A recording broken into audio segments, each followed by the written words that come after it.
Hey everybody, I'm Zach. And I'm Jesse. And you're watching In Depth on Now You Know.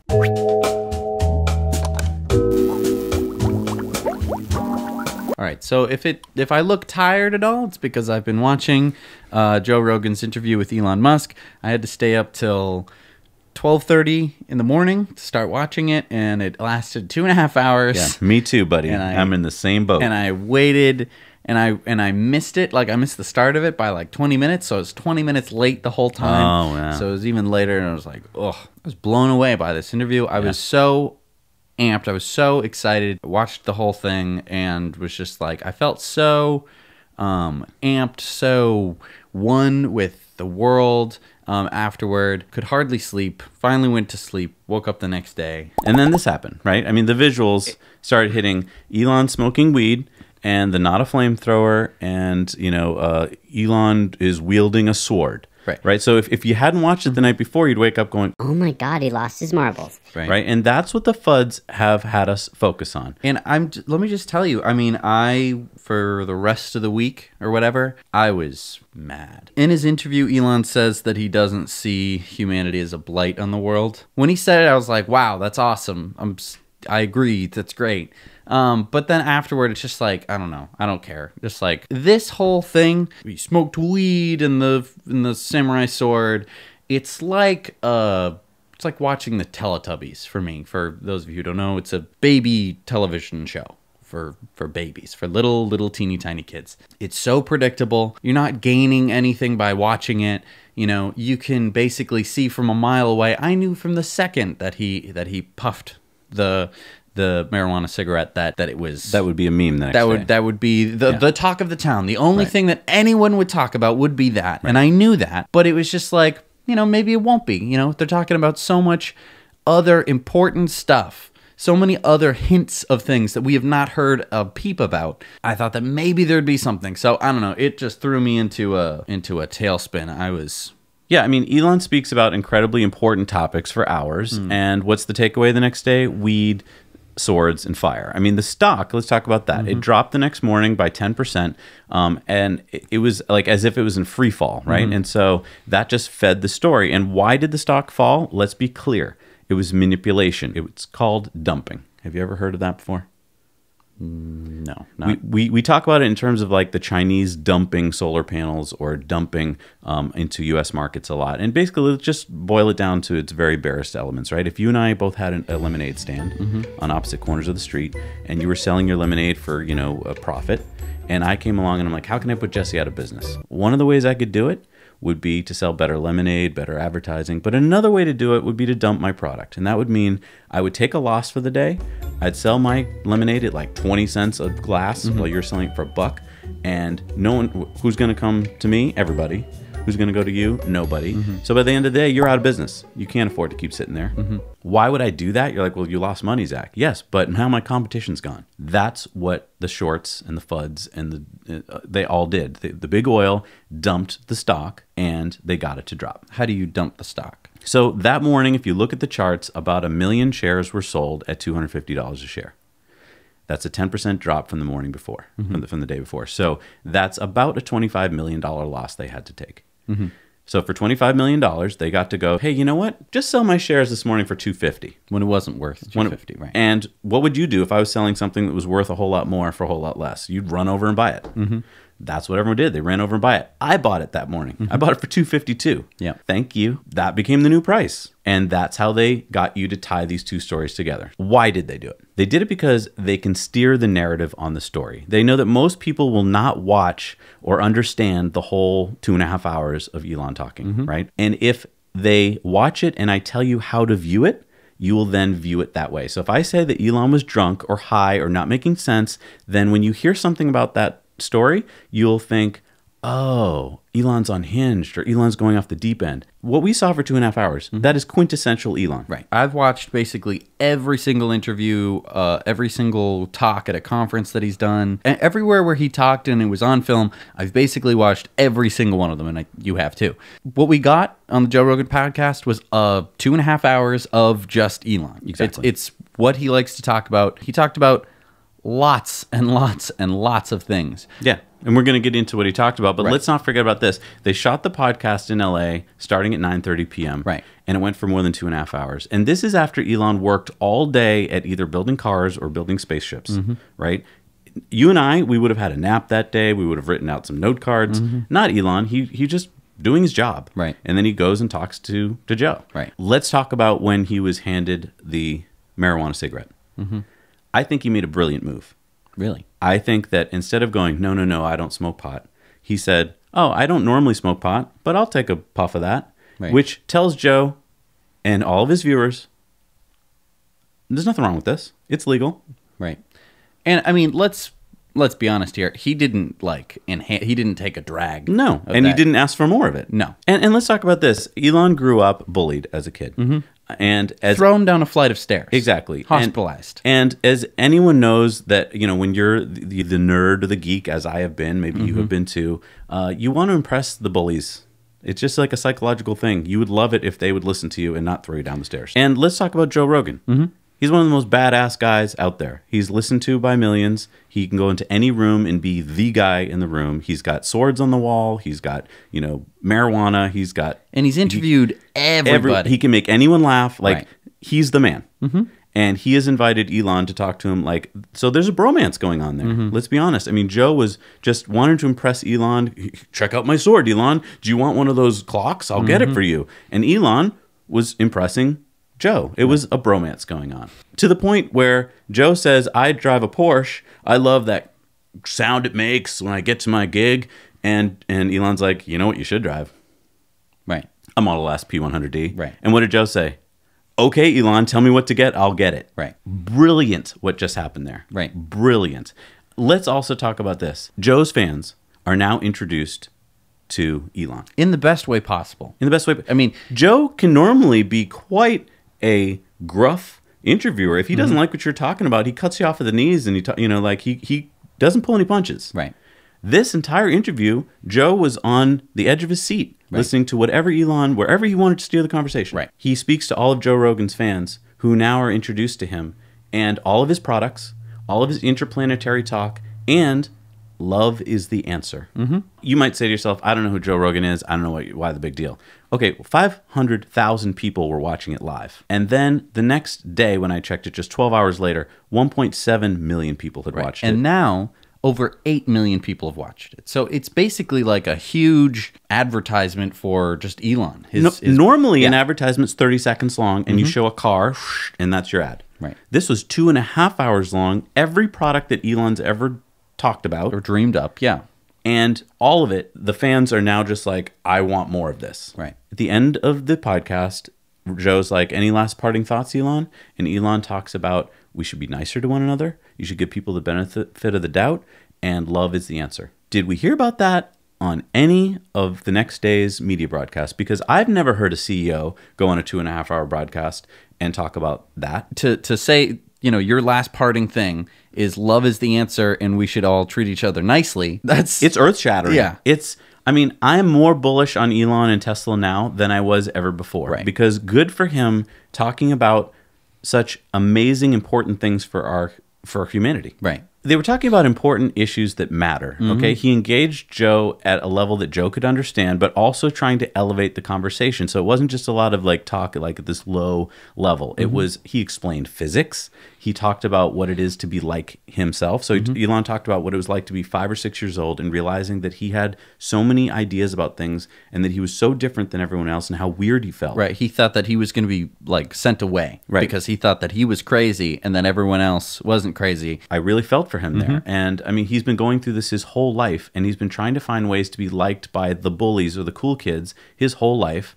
And I got the sense that I now understand why he drives cool cars. That's one way to be accepted by the cool kids is to, you're the geek guy, but you're driving the McLaren. Right. Let's talk about fear and bears in the night. So this Joe Rogan interview is a perfect example of FUD and how the FUDsters are playing the game and how well it works. Because as you said, we listened to the interview, we thought this is amazing and mind-blowing, and then the next day we were told that's not what it was. It was Elon unhinged. Right. People are in general run by one emotion that trumps all other emotions, and that is fear. Now, the FUDsters know that. That's why it's built into FUD, right? It's fear, uncertainty, and doubt. So you sprinkle a little fear into someone's life, and then they will begin acting irrationally, because fear is largely based on false data. If you're in a tent some night out in the woods and you hear a bump in the night, what could it be? Could be a bear. Could be a bear, Jesse. Right. It's important. It's been programmed into our head that you take fear seriously, right? Because those who generally survived are the ones who took fear seriously and didn't get eaten by the bear. So if you hear the bump in the night and then you hear in the distance someone yell, "Bear!" What do you think it is now? It's a bear. It has gotta to be a bear. Someone said it's a bear. It's a bear. Right. So here's what the FUDsters do. They pull out all the little moments during the interview, and let's face it, with Elon, it's easy because he's already told us that he's weird compared to the rest of us. Right. And they pull out some weird moments like, I told you all that AI would take over the world. They pull out puffing on a joint. They take out looking at a sword. And they take out talking about a flamethrower. They put those together, and then you now believe the next day that he must be losing his marbles because they've tied it to the stock dropping. And they've tied it to some other stories that we're going to get into. Right. So you mix those externals, and now you've got us all believing there's bear or FUD or that Elon's crazy. We already know that Tesla's the most shorted stock. We also know that big oil will do anything to discredit Tesla. So all they had to do was dump 1 million shares and get that 10% price drop. And now they've totally changed the narrative. Instead of what we should be talking about for that interview, we're now talking about all this other crap. So, I mean, Business Insider the next day and many others started reporting the same story about 2 execs who were jumping ship, and they again tied these together. So let's talk about this. So the exec that jumped ship was the chief accounting officer. He was only hired basically when they were thinking of taking the company private. He was from Seagate. He wasn't really of the same cloth as Tesla. He didn't quite fit. He'd already reported that he wasn't going to probably be there that long. So, and let's point out, he left on September 4th. This interview took place on September 6th. Right. So it had nothing to do with the interview, why he left. This is a company, Tesla has 45,000 employees. So 2 execs leaving on any given day is not a story. Right. And this happens all the time, because if you go to Tesla, your brand goes way up. You put Tesla on your resume, people go, oh, wow, this guy worked at Tesla. Yeah. This guy knows his stuff. And you get offered a lot of money. You get a lot more money than what Tesla is able to pay you, let's face it. Right. And in May, let's just talk about this. A couple months ago, Tesla hired 8 new execs from Apple, Amazon, SunPower, Facebook, General Electric, Walmart. Is anyone talking about that? No. Let's recap what we actually got out of the interview, because first of all, if you have not seen it yourself, it is worth the 2.5 hours. It's better than any Hollywood movie, so go see it. Yep. Joe Rogan, for those of you who don't know, he's a comedian. He's a long-form podcaster. He interviews really unique guests, and he's a really good interviewer. Yep. I'll just show a little clip here, because I grew up seeing Joe Rogan on TV shows as a comedian, along with all my other favorite comedians, Dave Foley and Phil Hartman. So here's a clip. I saw a pretty good movie last night. Have you seen any good movies lately? I don't go to movies. I don't like movies. Most movies suck. Someone says, hey, Joe, you want to go to a movie? You know what I say? Say, I don't like movies. I don't go to movies. Most movies suck. So, I mean, they talked about The Boring Company. He explained to Joe what The Boring Company is, why tunnels are important, the whole 3D of tunnels, like stuff that if you're on this channel a lot, you've heard, but maybe Joe and his audience has not. Right.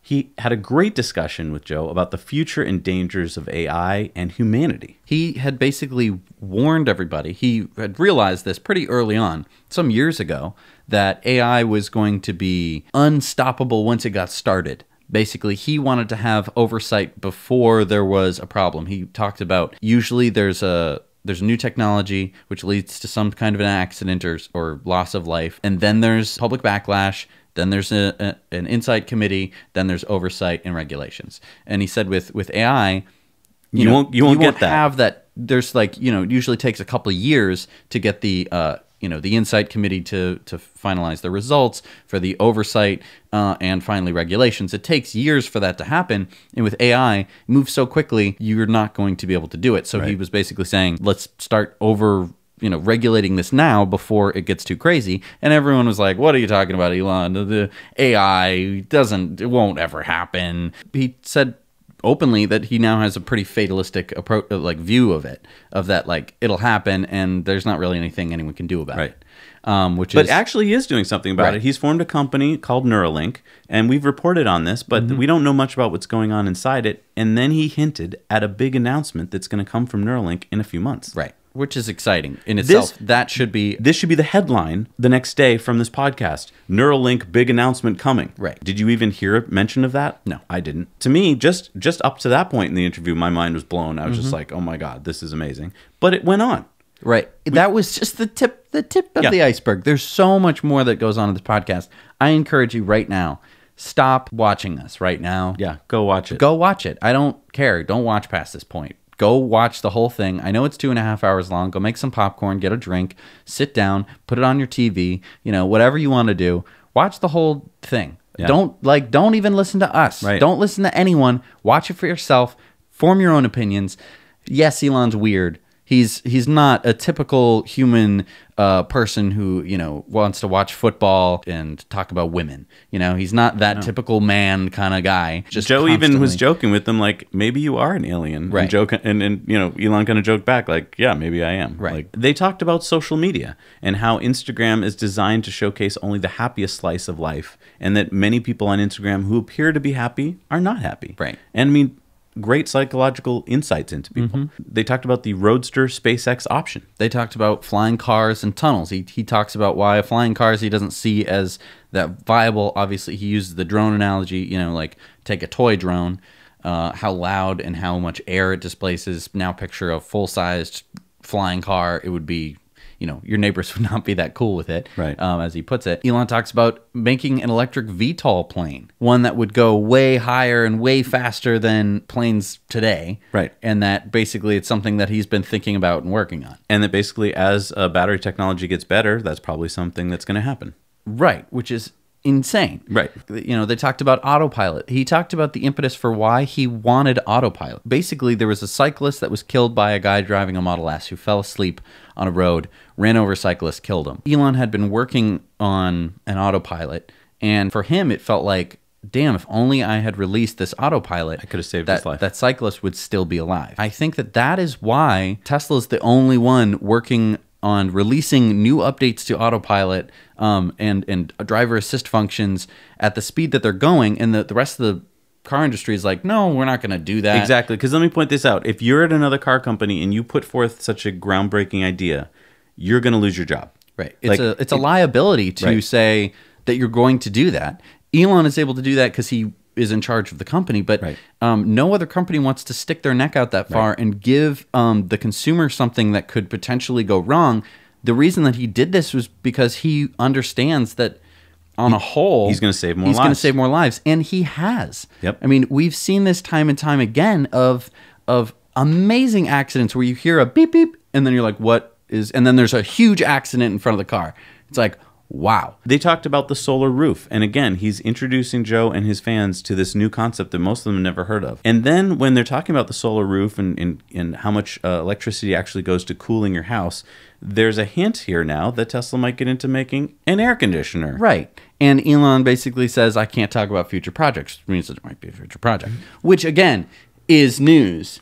That would be something that, hi, Mr. Newsman, thank you. I would like to hear about this cool possible Tesla AC / smart home system. Right, because imagine you're stuck in traffic and your Tesla can talk to your home. And as he said, your Tesla lets your home know that you're coming home. Right. And so without you even have to think about it, it's like, oh, Jesse got in his Tesla and is driving home. Cool down his house. Right. They talk about chimpanzees and how, we evolved from chimpanzees and how cruel chimpanzees are. And then they talk about bonobos who are benevolent. Right. They talked about mistakes over the early Roadster design. Now, this was really cool because here was Elon talking about mistakes they made, and he's open about what they learned. Right. You know why he's so smart, folks? Because he makes mistakes and he learns from them. Right. He doesn't deny them. Every There's... other CEO doesn't say, we made a mistake. They go... they try and spin it. There was no mistake. I was just a genius. I was way ahead of my time. Just the brightest, smartest. And then they talk about how everyone should be nicer to each other, how love is the answer. And, I mean, that is just mind-blowing because that is two guys talking about all this tech and then talking about how we should all just get along.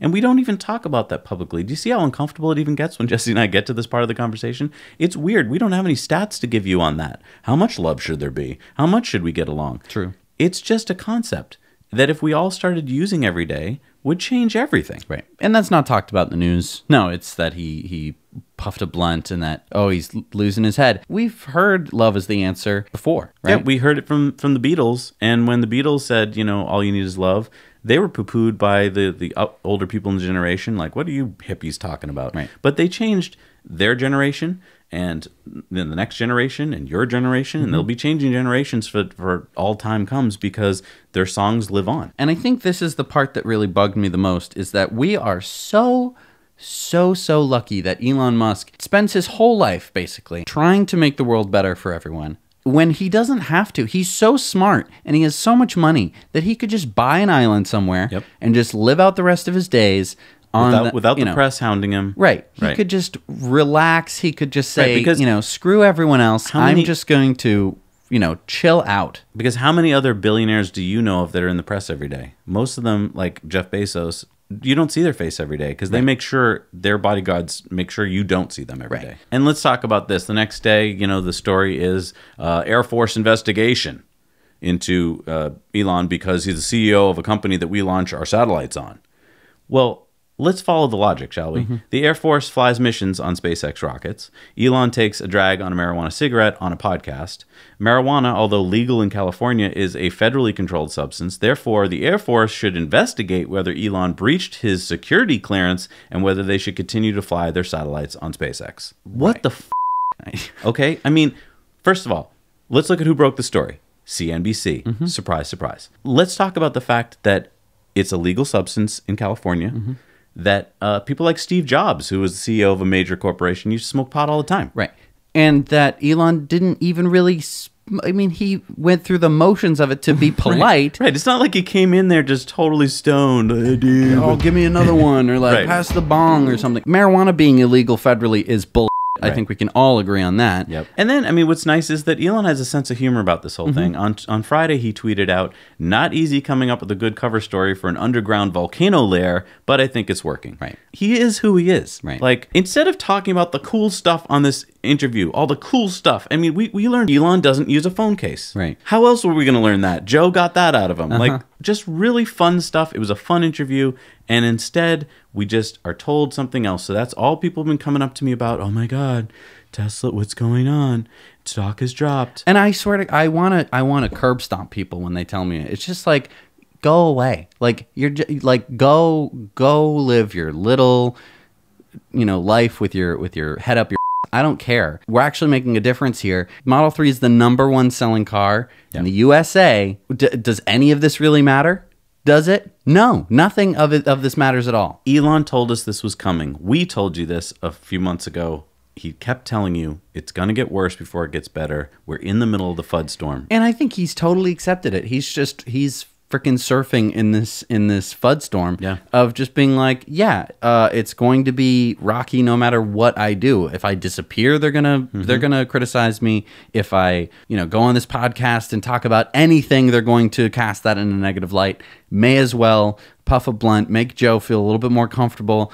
And let's be honest, he's winning over a vast majority of people who probably don't really talk about him or even really relate to him. Was brilliant. When he talks to MKHD, when he talks to Joe Rogan, he's getting out to an audience that probably didn't know much about Teslas or, space travel or any of this cool stuff. And so he's getting free advertisement, deep dive advertisement, which most advertisements, it's an ad, right? So and it's fake. So you go, well, whatever.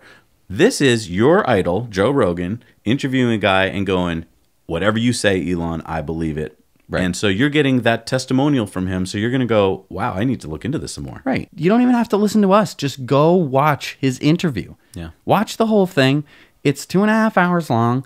It's interesting. You're going to come out of it in a different headspace. Let me tell you that for sure. Whenever I tell anyone about Tesla, they're like, oh, they're having problems, right?